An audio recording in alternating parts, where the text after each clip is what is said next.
श्रावण महिन्याचा आज पहिला सोमवार असून संगमनेर तालुक्यातील निझरणेश्वर हे पांडवकालीन प्राचीन शिवमंदिर भाविकांनी फुलून गेले आहे।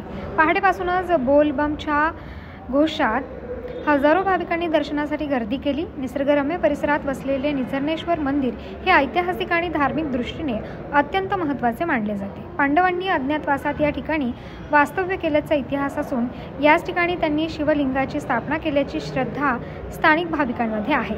आज श्रावण महिन्याचा पहिला सोमवार असल्याने पहाटेपासूनच मंदिरात दर्शनासाठी रांग लागल्या होत्या।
श्री क्षेत्र निझरणेश्वर देवस्थान हे पांडवकालीन असून या ठिकाणी आज या वर्षाचा पहिला श्रावणी सोमवार असल्याकारणाने येथे भाविकांनी प्रचंड असा उत्साहात गर्दी झालेली आहे आणि या गर्दीचा आत्तापर्यंतचा रेकॉर्ड पहिल्या सोमवारचा मोडलेला आहे। तरी मी आपल्या या माध्यमातून शिवभक्तांना आवाहन करतो की या मंदिर विकास कामासाठी सगळं हाताने मदत करा, तसेच यापुढेही होणारे उत्सव सण यामध्ये सहभाग नोंदवा आणि मंदिर विकास कामासाठी आपला योगदान द्यावे ही विनंती करतो।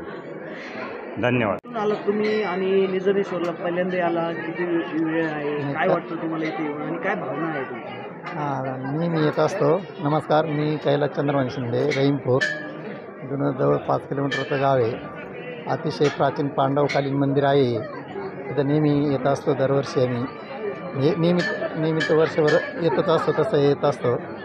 अतिशय सुंदर मंदिर, पांडवकालीन ब्रह्मा विष्णू महेश हे तिन्ही देवांचं हे अवतार कार्य आहे आणि तिघं आहे, ब्रह्मा विष्णू महेश श्रीलिंग निझरणेश्वर हे एक धरा आहे, त्याच्यावरून त्याला नाव पडलेलं आहे। एक बारव आहे, त्या बारवमध्ये कंटिन्यू पाणी असतं, कधीच बंद नाही। 72 सालापासून तर दुष्काळ होता, त्यापासूनचं पाणी कंटिन्यू पाणी असतं। अतिशय सुंदर मंदिर आहे आणि एकदम प्रसन्न वाटतं इथं आल्यानंतर। इथं वेगवेगळ्या पद्धतीच्या पूजाही केल्या जातात, सभामंडप आहे, लग्न कार्य मोठ्या प्रमाणात व्यवस्थित पार पाडले जातात, अगदी कमी मूल्यामध्ये पार पाडले जातात। असं हे सुंदर प्राचीन मंदिर आहे।